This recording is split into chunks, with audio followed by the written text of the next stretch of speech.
across the South Coast, live from Solent University. You're listening to Solent Sports News. Good afternoon, it's 1 o'clock, I'm Thomas Wilkinson and these are your Solent Sports News headlines. After Southampton's 4-0 battering at home to Brighton at the weekend, there has been a staffing shake-up behind the scenes. Under-21s coach Simon Rusk has been promoted to work alongside first-team boss Ivan Juric for the remainder of the season. They take a trip to Stamford Bridge tomorrow night with an opportunity for an upset thanks to Chelsea's poor form and injury troubles. From the bottom to the top, and Liverpool took a huge step towards being crowned Premier League champions for a second time. A 2-0 win at the home of reigning champions Manchester City moved the Reds 11 clear at the summit after Arsenal slipped up at home to West Ham. Manager Arne Slot is refusing to get carried away, reinforcing how important it is to stay grounded in this race. In every other league, having a league like this would be very comfortable, except for this one, because this league, every single game gives you a lot of challenges. Even Plymouth Argyle gave us a lot of challenges. A hat-trick of wins for Portsmouth has pulled them away from the Championship relegation zone. A 2-1 win over QPR lifted Pompey to 17th, 9 points clear of 22nd place Plymouth Argyle. John Mousinho's side are light on the ground, however, with 4 injuries sustained during the win at Fratton Park. Eastleigh took another huge step towards reaching the National League playoffs. A 2-1 win against Boston United leaves them 5 points behind 7th placed Altrincham on a run of 3 consecutive wins. The Spitfires have never reached the Football League before, their best finish coming back in 2019 where they ended 7th in the National League.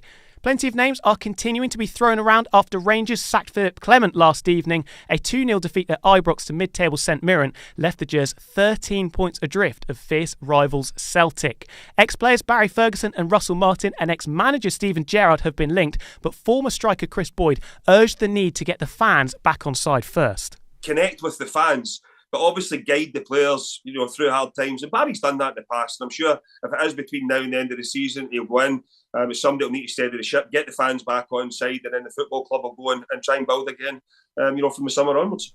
New Zealand have started strongly in their second ICC Champions Trophy game against Bangladesh. Michael Bracewell's career best figures of 4 for 26 helped heavily restrict the Tigers to 236 for 9 from their 50 overs. Captain Najmul Hossain Shanto anchored the innings, but after being dismissed for 77, Bangladesh collapsed like a pack of cards. A win for the Kiwis will see them and India qualify for the semi-finals after Virat Kohli's century saw the latter easily defeat tournament hosts Pakistan yesterday.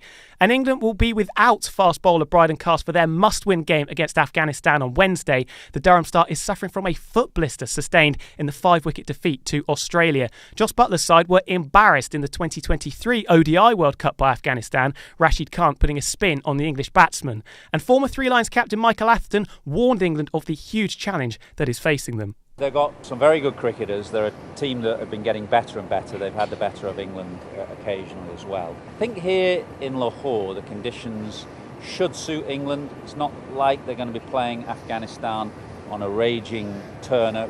The British Indoor Athletics Championship were held in Birmingham over the weekend and a Southampton-born shot putter collected a dominant victory. 22-year-old Serena Vincent, representing Portsmouth Athletics Club, threw 18.69 metres, half a metre clear of the next best. And I'm delighted to say that our reporter Toby Chapman will be speaking to Serena later this afternoon. Elsewhere, George Mills, son of footballer Danny, broke a championship record to win the men's 3,000 metres. His time of 7 minutes 40.16 smashed the pre-existing benchmark by nearly 10 seconds.